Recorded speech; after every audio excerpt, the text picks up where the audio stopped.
नमस्कार, आप देख रहे हैं मनाली हलचल और मैं हूं शिवराम राणा। तो आइए बढ़ते हैं आगे और नजर डालते हैं दिन भर की प्रमुख जानकारियों पर। कुल्लू फलोत्पादक मंडल सेब की पैकिंग सामग्री करवाएगा उपलब्ध।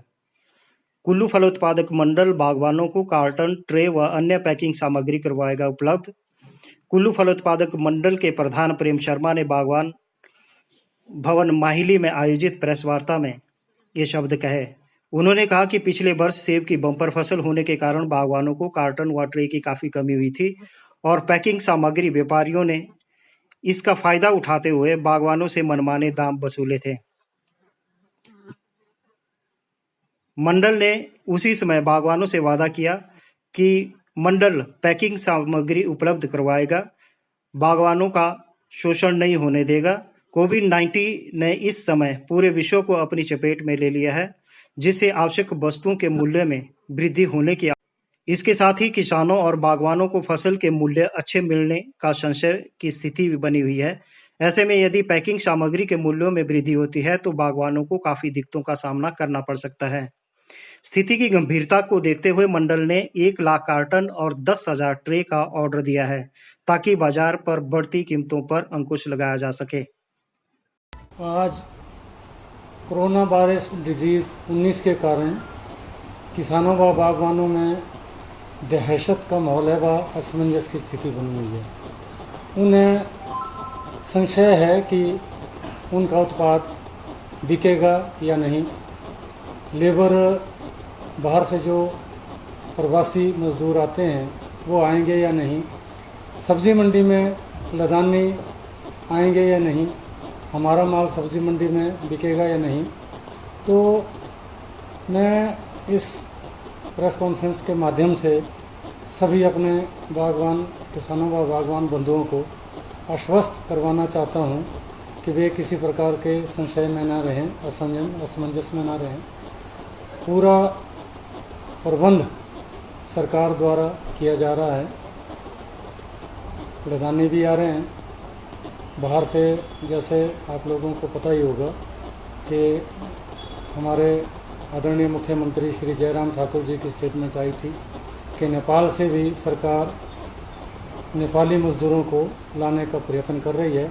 ये बहुत ही सराहनीय है। हम इस कदम की सरकार के प्रशंसा करते हैं और स्वागत करते हैं और आशा करता हूँ कि इसमें हिमाचल सरकार व भारत सरकार अवश्य सफल होगी, क्योंकि हिमाचल प्रदेश में नेपाली मजदूरों के बगैर काफ़ी मुश्किल का सामना किसानों बागवानों को करना पड़ सकता है, क्योंकि यहाँ पर भौगोलिक स्थिति इस प्रकार की है कि काफ़ी ऊंचाई वाले क्षेत्रों में बगीचे लगे हुए हैं जहाँ की गाड़ियाँ नहीं जाती और पीठ पर ढलान करना पड़ता है। तो इसलिए इसमें किसानों बागवानों को ज़्यादा असमंजस में रहने की आवश्यकता नहीं है। दूसरी बात, मैं सरकार से एक ये आग्रह करना चाहूँगा, मान लो यदि किसी कारणवश किसानों बागवानों का माल बाहर की मंडियों में नहीं जा पाता या कोविड-19 की स्थिति ज़्यादा भयावह हो जाती है सीज़न के समय, तो सरकार जैसे कश्मीर में धारा 370 हटाने के बाद स्थिति पैदा हुई थी, वहाँ का माल बाहर की मंडियों में नहीं जा रहा था, तो सरकार ने वहाँ पर 48 रुपये प्रति किलो MIS के तहत मंडी इंटरवेंशन स्कीम के तहत बागवानों को दिया था। मैं हिमाचल प्रदेश सरकार से भी आग्रह करता हूँ, अगर ऐसी स्थिति आती है तो हिमाचल में भी उसी तर्ज पर MIS के तहत कम से कम 50 रुपये प्रति किलो हर एक प्रकार के सेब का किसानों को मिलना चाहिए। दूसरी बात, अगर माल ठीक ढंग से मंडियों में जाता है, परिस्थितियाँ सामान्य रहती हैं जैसे आज तक होती थी, तो उस सूरत में जो हमारा नंबर 2 माल होता है कल fruit, second grade, third grade, उसे जैसे आजकल मेरे ख्याल में 8 रुपये प्रति किलो MIS के तहत सरकार लेती है, वो बहुत ही कम है, क्योंकि सेब के लागत मूल्य, उत्पादन लागत मूल्य कम से कम आजकल 25-30 रुपये प्रति किलो है। तो 8 रुपये प्रति किलो जो MIS के तहत जो मिलता है वो बहुत ही कम है और ऊँट के मुंह में जीरे के बराबर है। इसे कम से कम 15 रुपये किया जाना चाहिए तुरंत प्रभाव से इसी सीज़न से, ताकि किसानों बागवानों को राहत मिले। मैंने कई बार देखा है कि सरकार यहाँ पर लोगों के सेब ना देने के कारण, क्योंकि रेट MIS के तहत रेट बहुत कम है, इसलिए कई बार किसान बागवान यहाँ कुल्लू के सरकार को सेब नहीं देते हैं। तो इसलिए सरकार ने कई बार कश्मीर और दूसरे राज्यों से भी जैम जूस वगैरह बनाने के लिए सेब मंगवाए। ऐसी परिस्थिति आने से पहले सरकार को यहीं के किसानों बागवानों को ठीक रेट देकर सेब लेने चाहिए। दूसरा आग्रह मेरा ये रहेगा, जैसे आम को भी दिया जाता है, सिट्रस फ्रूट्स को, नींबू संतरे वगैरह को भी MIS के तहत लिया जाता है, तो हमारे प्लम और नाशपाती को भी लिया जाए। इसे क्यों नहीं लिया जाता? ये भी तो फ्रूट में ही आता है। इसे भी MIS के तहत सरकार को खरीदना चाहिए और इसके रेट तय करने चाहिए सीज़न से पहले पहले। ये मेरा सरकार से विनम्र निवेदन है। दूसरे, जैसे अभी आजकल सुनने में आ रहा है कि कई जो लदानी हैं, आड़ती हैं, वो बाहर से आ रहे हैं और उन्हें स्वारघाट व बाज़ारों में परेशानी आ रही है। इसके लिए कुछ स्पष्ट गाइडलाइंस सरकार जारी करे। और जैसे यहाँ आने पर भी मुझे सुनने में आया है कि कई पंचायतें DC से भी मिले हैं, महिला मंडल DC से मिले हैं कि हम अपने एरिया में बाहर के लदानी या व्यापारी या लेबर को घुसने नहीं देंगे। अगर ये स्थिति बनी तो किसानों व बागवानों को बहुत परेशानी आने वाली है। सरकार इसलिए पंचायतों को स्पष्ट गाइडलाइंस दे, जो लोग क्वारंटीन होकर आ रहे हैं उन्हें किसी भी प्रकार से रोकना क्या कानून के विरुद्ध नहीं है। तो इसलिए मेरा प्रशासन से आग्रह है कि इस स्थिति को भी स्पष्ट करे। बाकी जैसे पैकिंग मटेरियल की आप लोगों को ज्ञात होगा, पिछले वर्ष बहुत ज़्यादा समस्या उत्पन्न हुई थी। 350 रुपये 400 रुपये का ट्रे का बंडल जो बिकता था वो 800 रुपये में यहाँ पर कुछ मुनाफाखोरों ने बेचे, किसानों व बागवानों का शोषण किया। जब मेरे ध्यान में पिछली बार ये बात लाई गई तो मैं कुल्लू में एक्साइज एंड टैक्सेशन के अधिकारियों से मिला और कार्रवाई करने की बात की, परंतु मुझे खेद के साथ कहना पड़ रहा है तो कोई कार्रवाई नहीं हुई, ना ही कोई उस पर नियंत्रण पाया गया। इस स्थिति से निपटने के लिए इस बार हमारे कुल्लू फल उत्पादक मंडल ने खुद ट्रे व कार्टन रखने आरंभ कर दिए हैं। इसमें हमने 10,000 ट्रे के बंडल की पेमेंट हम कर चुके हैं और उसकी बुकिंग कर दी है, और 1,10,000 बॉक्सेस का भी हमने प्रबंध किया है और उसकी भी हम पेमेंट कर चुके हैं, ताकि किसानों व बागवानों को किसी प्रकार की असुविधा ना हो और उनका शोषण ना हो। और सरकार से भी मेरा आग्रह रहेगा कि जो पैकिंग मटेरियल है इस पर किसानों व बागवानों से टैक्स ना लिया जाए, जो कि किसानों बागवानों पर ही पड़ता है। लिया तो चलो जो बीच में व्यापारी हैं जो इसका बिजनेस करते हैं उनसे लिया जाता है, मगर अल्टीमेटली वो किसानों बागवानों पर ही पड़ता है, क्योंकि किसान बागवान कई प्रकार के टैक्स दे रहे हैं। एक तो पैकिंग मटीरियल पर अलग से दे रहे हैं, उसके बाद APMC अलग टैक्स ले रही है, उसके बाद हिमाचल सरकार स्वारघाट में अलग से टैक्स ले रही है। तो इस कारण मेरा विनम्र निवेदन है सरकार से कि 3 टैक्स लग रहे हैं, इसमें से एक टैक्स में तो छूट दे, पैकिंग मटीरियल पर कम से कम टैक्स हटाया जाए, बिल्कुल भी ना लिया जाए।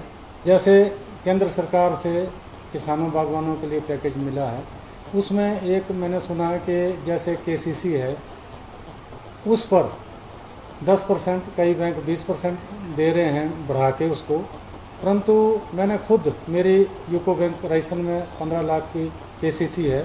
जब मैं उसे लेने के लिए वहाँ गया तो उन्होंने मुझे बताया कि मिनिमम 10,000 रुपये, मैक्सिमम 30,000 रुपये देते हैं, हम इससे ऊपर देते नहीं हैं। जब 10% है उस हिसाब से मुझे 1.5 लाख रुपये मिलना चाहिए था।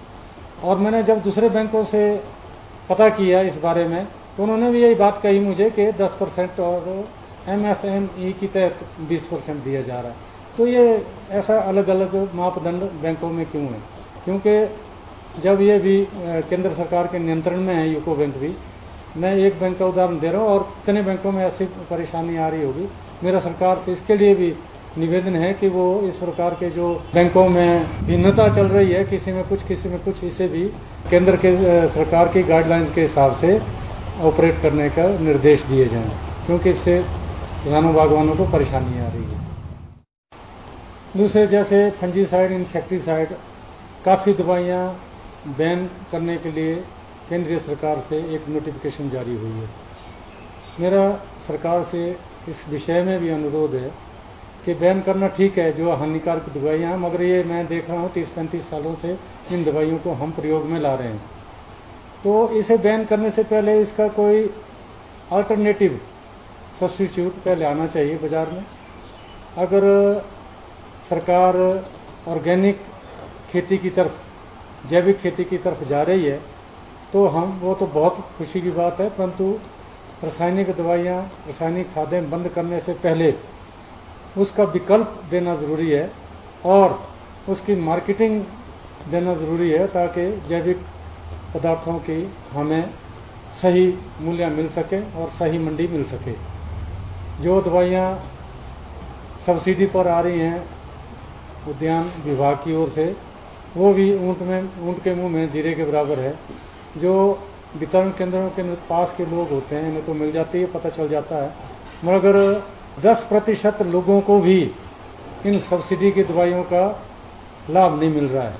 सरकार से इसके बारे में भी अनुरोध है कि दवाइयाँ देने के बजाय जैसे दूसरे कई चीज़ों पर डायरेक्ट सब्सिडी खाते में दी जा रही है, किसानों बागवानों को भी दवाइयाँ लेने के लिए सब्सिडी डायरेक्ट उनके खाते में दी जाए, ताकि प्रत्येक किसान बागवान को उसका लाभ मिल सके। बाकी जैसे कि आपको पता है कि अभी प्लम सीज़न शुरू ही होने वाला है, उसके बाद नाशपाती का सीज़न चलेगा, उसके बाद सेब का सीज़न आने वाला है, परंतु कई संपर्क सड़कों के हालात काफ़ी ख़राब हैं।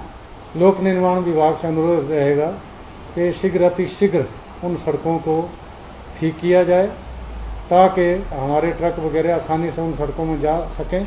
नहीं तो कई बार हमने देखा है कि सड़कें खराब होने के कारण ट्रक संपर्क मार्गों में नहीं जाते और किसानों बागवानों को जीप में डालकर, दूसरे वाहनों में डालकर माल मुख्य सड़कों में लाना पड़ता है, जिससे कि उन्हें 4 गुना अधिक खर्चा वहन करना पड़ता है।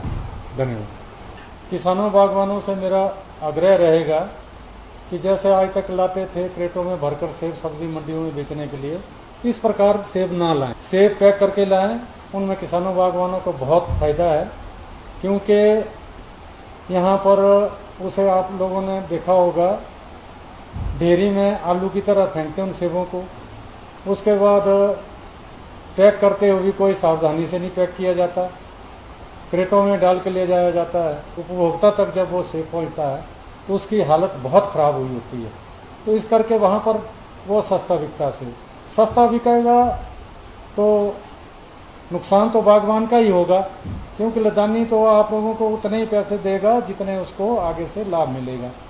अगर आप पैकिंग करके सेब को लाते हैं तो आपका सेब महंगा बिकेगा, आगे ख़रीदार तक भी वो बिल्कुल सही हालत में पहुंचेगा। तो दूसरी बात, सब्जी मंडी में आप लोगों को दिन भर क्रेट का इंतज़ार करना पड़ता है, क्रेट खाली होने का इंतज़ार करना पड़ता है, पूरा दिन आप लोगों को अपना तोड़ना पड़ता है और गाड़ी और करनी पड़ती है खाली क्रेटों को ले जाने के लिए। बहुत नुकसान है इसमें। मेरा आप लोगों से विनम्र निवेदन है कि क्रेटों में सेब लाना छोड़िए, पैकिंग करके लाइए, आप लोगों को उसमें बहुत ज़्यादा लाभ होगा। अगर क्रेट का सेब आपका 25 रुपये किलो बिकता है तो मैं दावे से कहता हूँ कि पैकिंग किया हुआ सेब आपका 30 रुपये किलो से कम नहीं जाएगा, और जो खर्चा आपका पैकिंग और लेबर का है वो आपका बचेगा।